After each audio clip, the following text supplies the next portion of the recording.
Bhupesh Baghel ji, hello.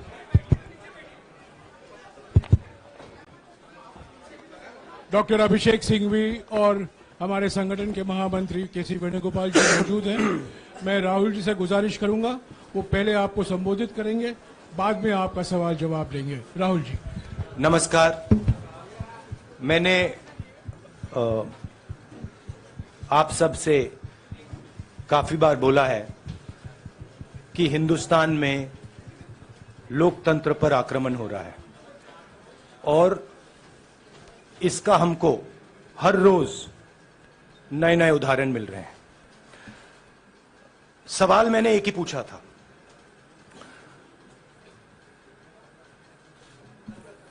Foundation पे जाता हूं, अदानी जी की शेल कंपनीज हैं, अदानी जी की शेल कंपनीज हैं, उसमें 20,000 करोड़ रुपया किसी ने इन्वेस्ट किया। अदानी जी का पैसा नहीं है, का पैसा नहीं है। अदानी जी का इंफ्रास्ट्रक्चर बिजनेस है, पैसा किसी और का है। सवाल यह है, ये जो 20,000 करोड़ रुपए हैं, ये किसके हैं? ये सवाल मैंने पूछा। मैंने पार्लियामेंट हाउस में प्रूफ देके, जो मीडिया रिपोर्ट से मैंने निकाला, अदानी जी और नरेंद्र मोदी जी के रिश्ते के बारे में डिटेल में बोला। रिश्ता नया नहीं है, रिश्ता पुराना है। जब नरेंद्र मोदी जी गुजरात के सीएम बने थे, तब से रिश्ता है और उसके बहुत सारे पब्लिक प्रूफ्स हैं। हवाई जहाज में मैंने फोटो दिखाई, नरेंद्र मोदी जी बड़े कंफर्ट में बैठे हुए थे अपने दोस्त, अपने मित्र के साथ। पार्लियामेंट में मैंने दिखाई। यह सवाल मैंने पूछा। फिर मेरी स्पीच को एक्सपंज किया गया। मैंने स्पीकर को डिटेल चिट्ठी लिखी, पॉइंट बाय पॉइंट, कि मैंने कहा कि एयरपोर्ट्स अदानी जी को रूल बदल के दिए गए हैं। ये लीजिए रूल की कॉपी, उसको बदला गया है। चिट्ठी लिखी, कोई फर्क नहीं पड़ा। फिर मेरे बारे में मंत्रियों ने पार्लियामेंट में झूठ बोला, बोला कि मैंने विदेशी ताकतों से मदद मांगी। मैंने ऐसी कोई बात नहीं की है। मैंने कहा स्पीकर से, मैंने जाके कहा, स्पीकर सर, पार्लियामेंट का नियम है कि अगर किसी मेंबर पर कोई एक्यूजेशन लगाता है तो उस मेंबर को जवाब देने का हक होता है। मैंने एक चिट्ठी लिखी, उस चिट्ठी का जवाब नहीं आया। दूसरी चिट्ठी लिखी, उस चिट्ठी का जवाब नहीं आया। फिर मैं स्पीकर के चेंबर में गया। मैंने स्पीकर सर से कहा, स्पीकर सर, ये कानून है, ये रूल है, इन्होंने झूठा आरोप लगाया है, मुझे आप बोलने क्यों नहीं दे रहे हैं? स्पीकर सर मुस्कुराते हैं, कहते मैं नहीं कर सकता। और फिर उसके बाद आपने सबने देखा क्या हुआ। सवाल पूछना मैं बंद नहीं करूंगा।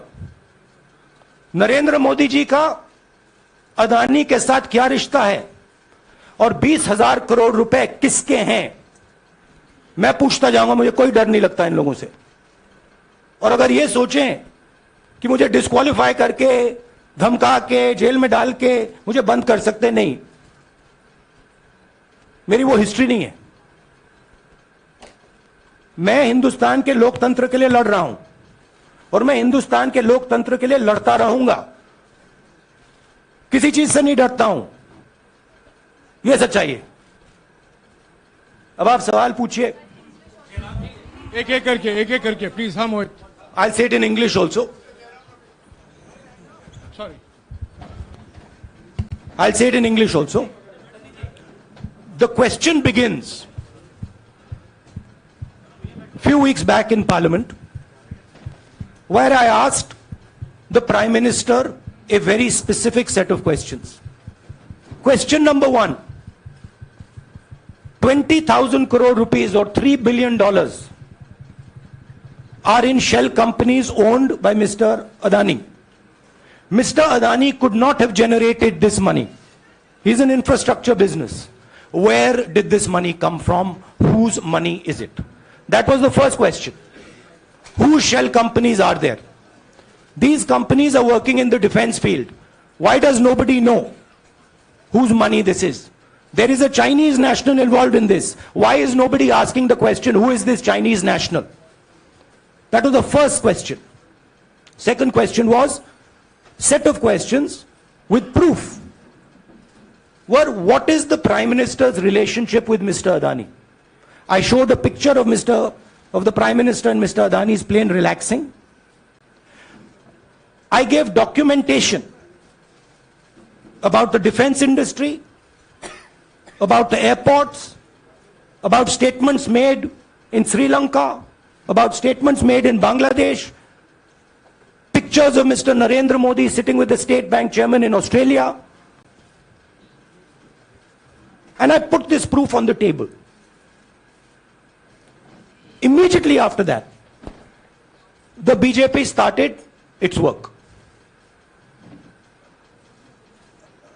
My speech was expunged.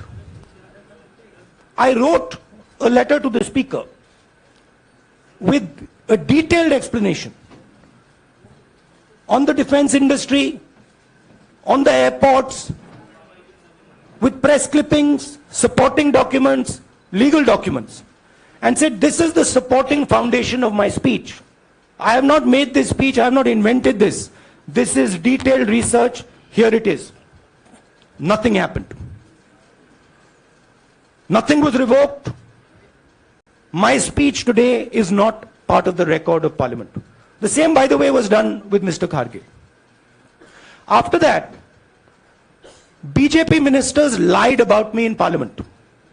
They made the statement to distract from the Adani issue.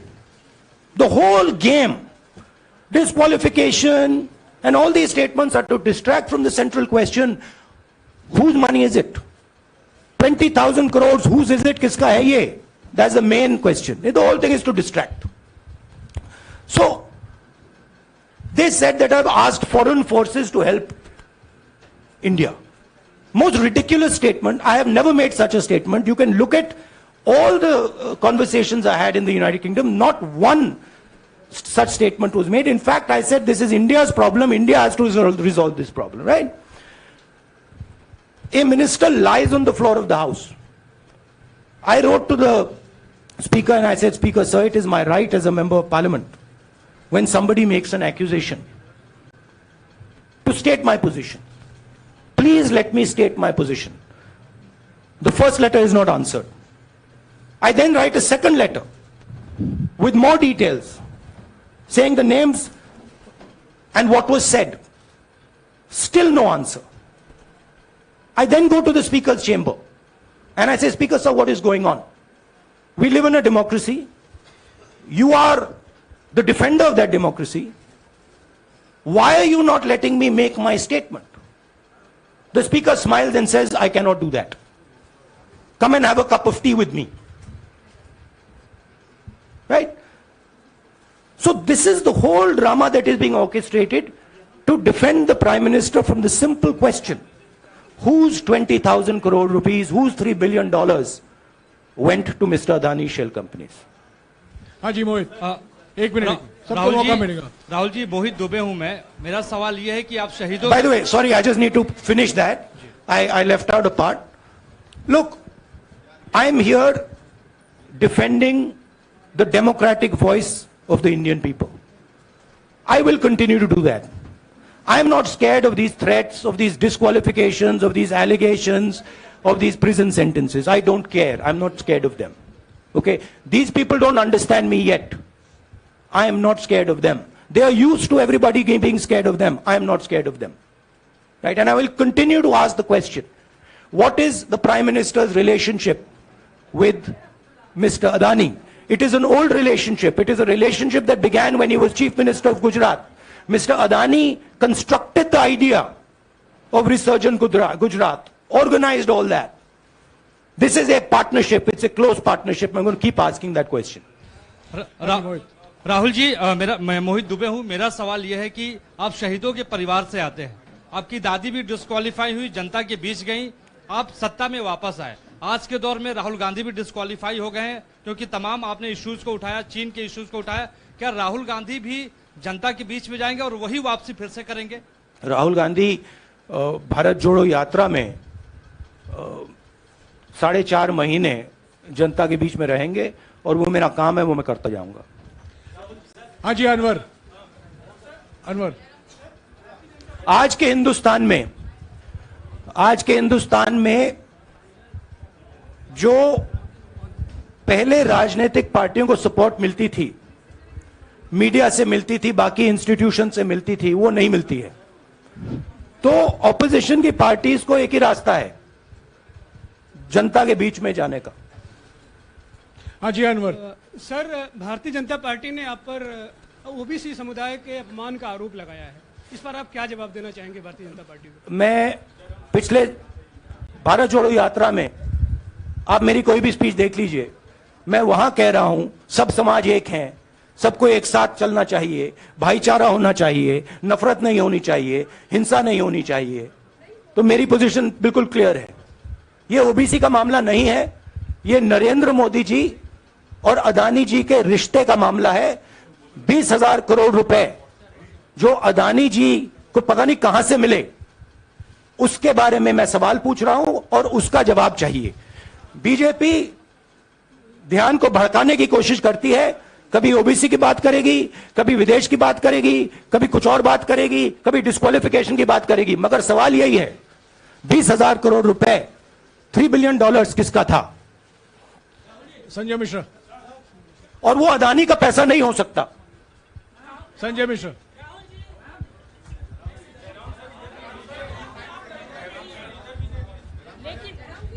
आपने कहा आप डरते नहीं हैं, लेकिन स्टेट के टारगेट पे हैं और स्टेट आपके खिलाफ है, पूरी स्टेट, पूरी मशीनरी आपके खिलाफ है।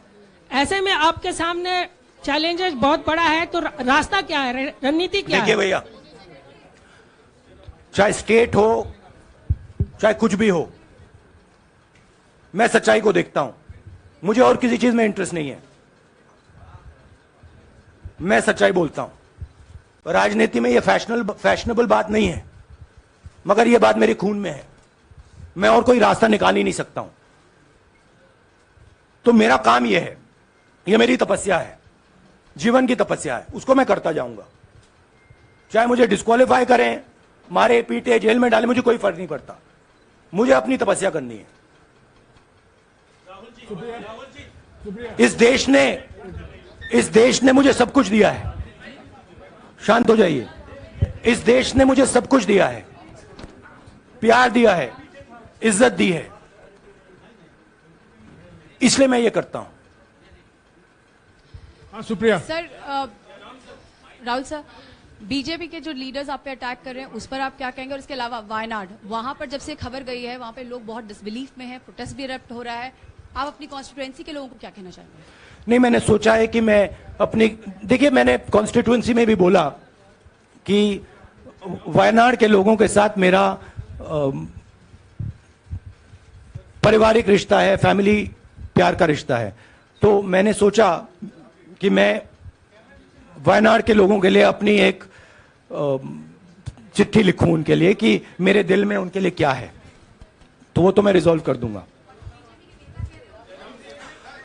उनका, देखिए, बीजेपी के नेताओं का काम यही है। देखिए, वो सब नरेंद्र मोदी जी से डरते हैं, कारण आप जानते हो।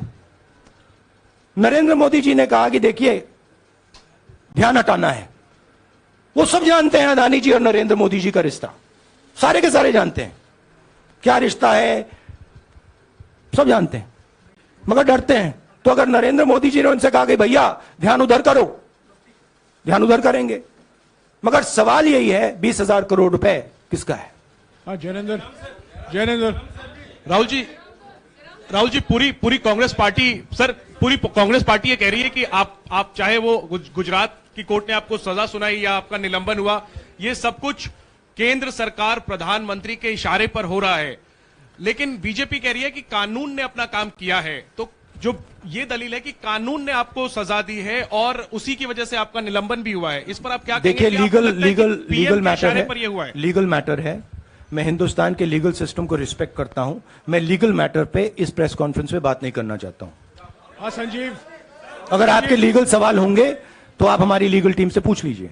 संजीव 1 मिनट। संजीव,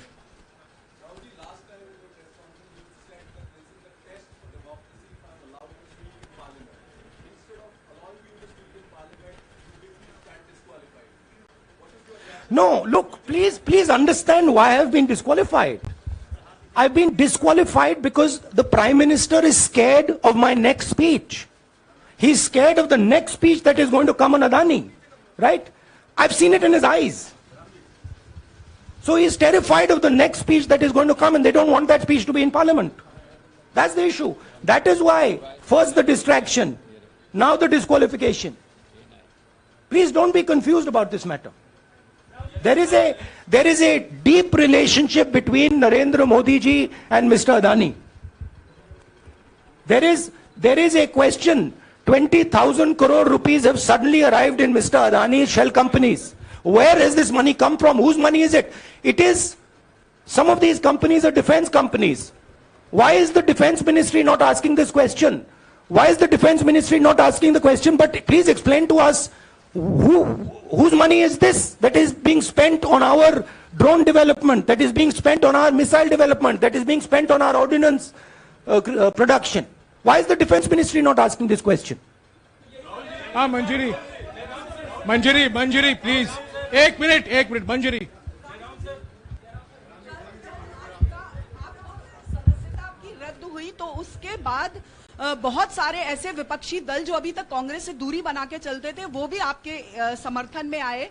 तो आपको क्या लगता है अब वो समय आ गया है जब सारे विपक्ष को एकजुट हो जाना चाहिए? मैं उन सब विपक्षी दलों का धन्यवाद करता हूं कि उन्होंने इस बात में हमारी सपोर्ट की और हम सब मिलके काम करेंगे। रंजीता, जिस बयान को लेकर आपको ये सजा सुनाई गई है, क्या आपको लगता है, आपको अफसोस है उस बयान को लेकर? क्या कहेंगे उस बयान पर? अब देखिए, अब ये लीगल डिस्कशन है, उस पे मैं टिप्पणी नहीं करना चाहता हूं क्योंकि ये कोर्ट में मामला है। मगर मैं जो भी सवाल उठाता हूं वो सोच समझ के उठाता हूं। हाँ जी, नीरज। राहुल जी, अभी कुछ ही दिन पहले लक्षद्वीप के सांसद मोहम्मद फैजल की सदस्यता गई थी और बाद में हाईकोर्ट ने स्टे कर दिया था। अभी उनकी मेंबरशिप रीइंस्टेट नहीं हुई है। देखिए, सुन लीजिए। हाँ। राहुल जी सुन लीजिए, अभी उनकी सदस्यता रीइंस्टेट नहीं है, लेकिन चुनाव आयोग ने चुनाव की घोषणा करने के बाद उसे रोक दिया था। अगर ऊपरी अदालत से आपको स्टे मिलता है तो आपको उम्मीद है कि लोकसभा स्पीकर भी आपकी सदस्यता को बहाल कर देंगे? मुझे उम्मीद में कोई इंटरेस्ट ही नहीं है।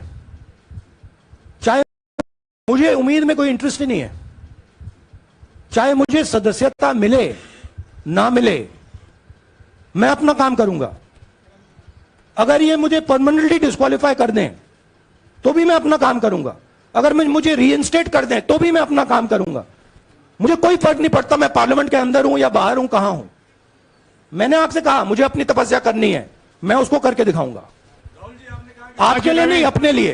रवि, एक मिनट रमन। हाँ। एक मिनट रमन।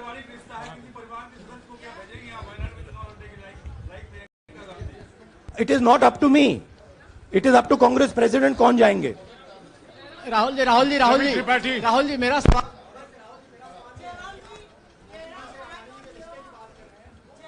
आपके यहाँ बैठे हैं। हाँ। दोनों मुख्यमंत्रियों का भी अडानी जी से रिश्ता है, उनके साथ लेन देन का मामला, उसका कहा धंधे का मामला है। लेकिन क्या धंधे का मामला, क्या बात कर रहे हैं? ये धंधा रोकेंगे ये लोग? जिनके पास जो भी स्टेट का उनके साथ नाता है, जो भी बिजनेस चल रहा है, वो बिजनेस रोका जाएगा क्या? देखिए, सिंपल सी बात है, आप डिस्ट्रैक्ट करने की कोशिश मत कीजिए। 20,000 करोड़ रुपए अदानी जी की शेल कंपनीज में कहां से आए? आप इंक्वायरी कीजिए। अगर बात निकली कि हमारे चीफ मिनिस्टर का पैसा है तो इनको जेल में डाल दीजिए। अगर बात निकली तो किसी और का पैसा है तो उसको जेल में डालिए। Siddharth sir, Rahul sir, please madam, 1 minute. Madam आप लोकतंत्र को समझिए।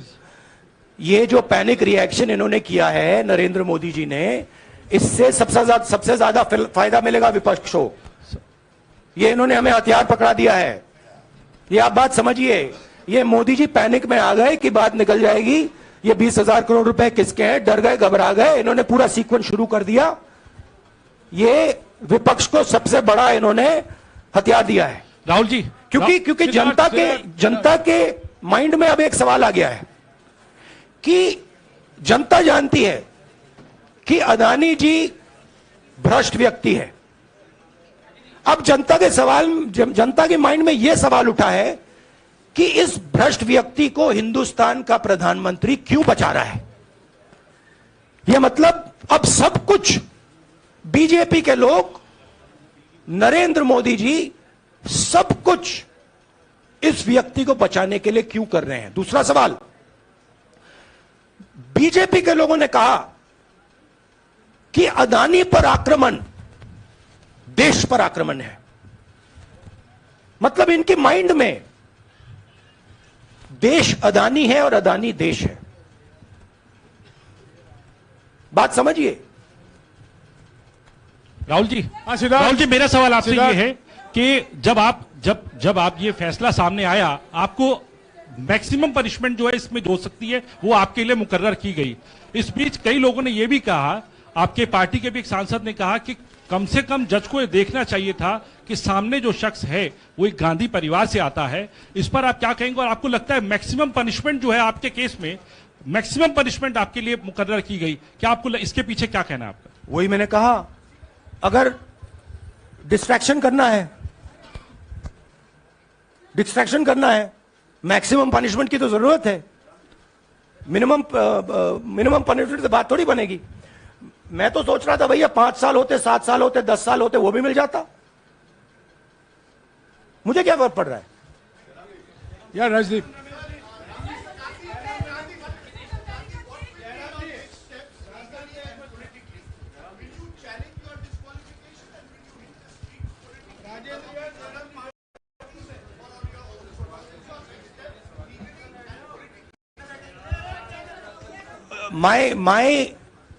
I have only one step, and that step is to fight for the truth in this country and to defend the democratic nature of this country that is under brute. Please let me finish, Rajdeep, unless you want to answer it for me. You do that also sometimes. Yeah. So my job, as I see it, is to defend the democratic nature of this country. And I will do whatever I have to do to defend the democratic nature of this country. What does that mean? That means defending the institutions of this country. That means defending the voice of the poor people of this country. That means telling the people of this country the truth about people like Mr. Adani, who are basically exploiting the relationship they have with the Prime Minister. Yeah, Pallavi, please 1 second, let's go. Look, see, these are legal matters. It makes me no difference. I told them, it makes me no difference if I'm disqualified, not qualified, whatever. It makes me no difference. Disqualify me for life. Put me inside jail. I will keep going. I will not stop. Mr. Gandhi, Yeah, Mr. Pallavi. Gandhi, 2 things here. One, are you worried or apprehensive about the political relevance of, say, the opposition and the Congress Do I look party worried to post? you? One. Second, Do I look worried to you? I'm excited. I'm happy that these people have given me the best gift they could give me. And second, Mr. Gandhi, is that BJP's reaction since yesterday is that if you hadn't torn the ordinance then perhaps you wouldn't be facing the law today. Your response to that? My response to that is that when somebody is guilty of something, they want to distract everybody's attention. Right? If you catch a thief, The first thing he says is, I didn't do it. The second thing he says, look there, look there, look there, look there, right? That's what the BJP is doing. We have caught 20,000 crore rupees entering Mr. Adani's companies. Nobody knows whose money that is. That money cannot be Mr. Adani's money. He does not generate this type of money. So that money has come from someone. All this, OBC, disqualification, anti-national, all this is to distract from the panic that the Prime Minister is feeling. That his relationship with Mr. Adani is going to be exposed. Let me tell you, that relationship is going to be exposed. Nobody is going to stop that. It is going to happen. Because the opposition is going to press this thing until we find the answer. हाँ रवि, सिसोदिया जी को दे दो। राहुल जी जो judgement आया उसको लेकर BJP ने उसको किया है कि आपने ओबीसी का अपमान किया। पूरे देश में प्रेस कॉन्फ्रेंस करने की तैयारी कर रहे हैं कि आपने ओबीसी का अपमान किया था। भैया देखिए, पहला आपका अटेम्प्ट वहां से आया, दूसरा आपका अटेम्प्ट यहां से आया, तीसरा आपका अटेम्प्ट यहां से आया। आप इतनी डायरेक्टली बीजेपी के लिए क्यों काम कर रहे हो? थोड़ी डिस्कशन से करो यार, थोड़ा घूम घाम के पूछो। क्या आपको ऑर्डर दिया है क्या? देखो मुस्कुरा रहे हैं। घूम घाम, मैं आपको उदाहरण देता हूं, आप थोड़ा घूम घाम के निकाल नुकुल बोलो। देखो ऐसे बोलो पहले, राहुल जी, हाँ तो please if you want to work for the BJP, then bring a BJP flag symbol here and put it on your chest. Then I'll answer you the same way I answer them. Don't pretend to be a press man. Vikrant, Rahul ji हवा निकल गई। Rahul ji, BJP के लोग बार बार ये बात कहते हैं कि आपने जब विदेश में जाके भाषण दिया तो उन्होंने कहा माफी मांग लेते। अभी कहा कि कोर्ट में आपसे कहा गया माफी मांग लेते। तो जब ये लोग कहते हैं राहुल गांधी माफी मांग लेते, तो राहुल गांधी क्या सोचते हैं? राहुल गांधी सोचता है मेरा नाम सावरकर नहीं है, मेरा नाम गांधी है। गांधी किसी से माफी नहीं मांगता। और मैंने कहा, पार्लियामेंट हाउस में कहा कि भैया मुझे बोलने दीजिए ना, एक बार तो बोलने दीजिए। 2 बार चिट्ठी लिखी, तीसरी बार मैं पर्सनली स्पीकर से जाके कहता हूं, स्पीकर सर प्लीज, आप डेमोक्रेसी के लोकतंत्र के आप प्रोटेक्टर हैं, मुझे बोलने दीजिए। मुस्कुरा के कहते हैं भैया मैं तो नहीं कर सकता। आप नहीं कर सकते तो कौन कर सकता है? शायद मुझे जाके मोदी जी से पूछना पड़े, वो तो करने नहीं देंगे। तो मेरा जो पॉइंट है, इस देश में लोकतंत्र खत्म हो गया है। इस देश के लोग जो इनके दिल में है, हमारे दिल में है, बोल नहीं सकते हैं। इस देश के इंस्टीट्यूशन पर आक्रमण हो रहा है। और उस आक्रमण का मैकेनिज्म क्या है? उस आक्रमण का मैकेनिज्म नरेंद्र मोदी जी और अदानी जी का रिश्ता है, वो फाउंडेशन है। मैं नरेंद्र मोदी जी पर सवाल नहीं पूछ रहा हूं, मैं अदानी जी पर सवाल पूछ रहा हूं। बीजेपी अदानी जी को क्यों प्रोटेक्ट कर रही है? आप नरेंद्र मोदी जी को प्रोटेक्ट कीजिए। मैं अदानी जी पे पूछ रहा हूं, आप अदानी जी को क्यों प्रोटेक्ट कर रहे हो? आप इसलिए अदानी जी को प्रोटेक्ट कर रहे हो क्योंकि आप ही अदानी हो। Thank you.